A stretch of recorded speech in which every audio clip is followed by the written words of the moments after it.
यह कहानी बहुत पहले की है। एक नगर में एक व्यक्ति रहता था जिसका इस संसार से मन भर चुका था। वह इस संसार की मोह माया से मुक्ति पाना चाहता था।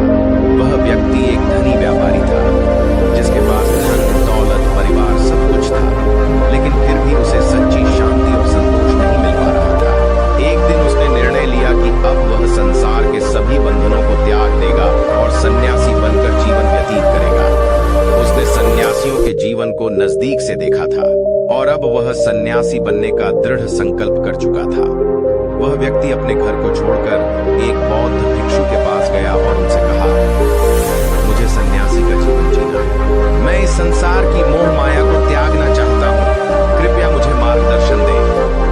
बौद्ध भिक्षु ने उसकी बातों को ध्यान से सुना और पूछा, क्या तुम सच में सन्यासी का जीवन जीने के लिए तैयार हो? व्यक्ति ने कहा, जी, मैंने निश्चय कर लिया है। अब मुझे संसार के बंधनों से मुक्ति पानी है।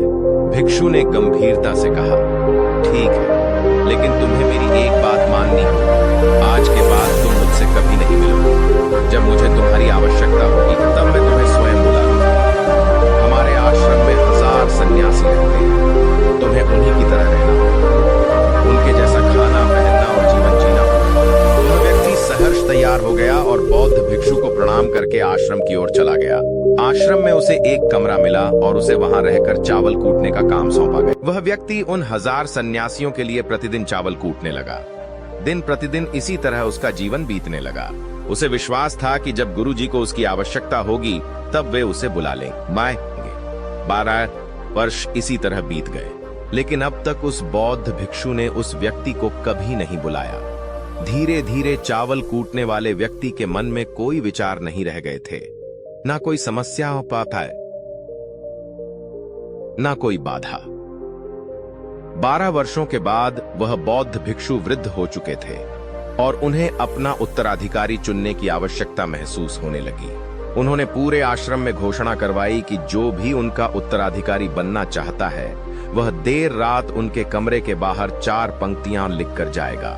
उन पंक्तियों में जीवन जीने का सही तरीका और सत्य का अनुभव लिखना होगा, लेकिन यह उनके अपने अनुभव पर आधारित होना चाहिए, किसी पुस्तक या नकल का नहीं। आश्रम के कई भिक्षु बौद्ध भिक्षु को बहुत मानते थे और सभी का मन था कि वे उनके उत्तराधिकारी बने, लेकिन उनमें से कोई भी यह साहस नहीं जुटा पाया।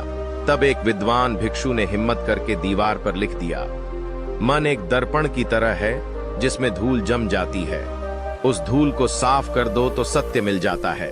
अगले दिन जब बौद्ध भिक्षु ने यह पंक्तियां पढ़ीं, तो वे क्रोधित हो गए और बोले, यह मूर्ख कौन है जिसने मेरी दीवार को खराब किया है? आश्रम में पता करने पर ज्ञात हुआ कि वह विद्वान शिष्य रात्रि में ही आश्रम छोड़कर चला गया था।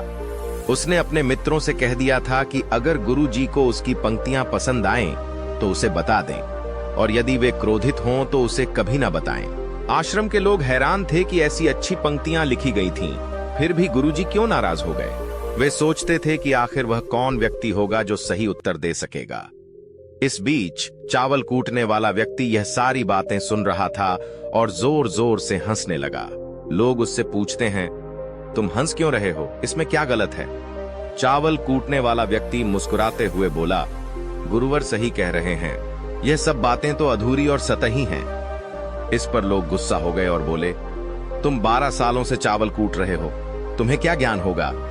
वह व्यक्ति शांतिपूर्वक कहता है, अगर तुम चाहो तो मैं भी कुछ पंक्तियां लिख सकता हूं, लेकिन मुझे लिखना अब नहीं आता।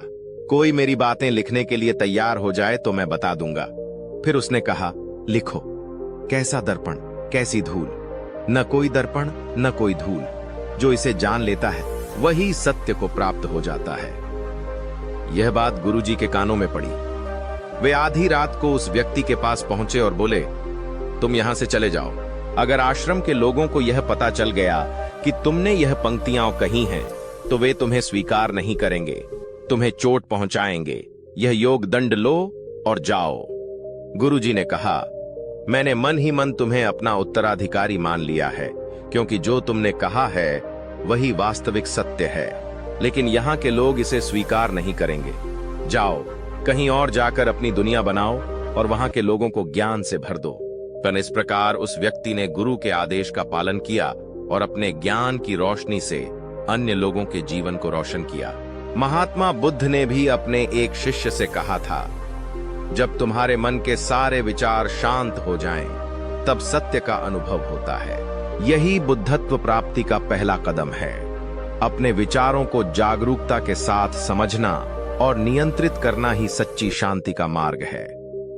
महात्मा बुद्ध ने आगे कहा, सत्य की खोज में हमें अपने मन की गहराइयों में जाना होगा।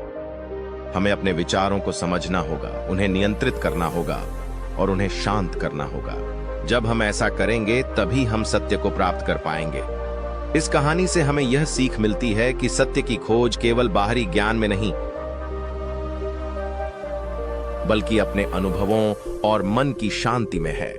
जब हम अपने मन को पूर्ण रूप से नियंत्रित कर लेते हैं, तभी सच्ची शांति और आनंद प्राप्त कर सकते हैं।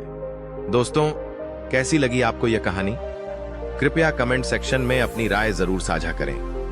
अगर आपको हमारी कहानी पसंद आई हो तो गॉड्स इंस्पायर्ड MS चैनल को सब्सक्राइब करना न भूलें। हम जल्द ही एक नई और दिलचस्प कहानी के साथ वापस आएंगे। तब तक के लिए अपना ध्यान रखें और खुश रहें। ओम नमो बुद्धाय।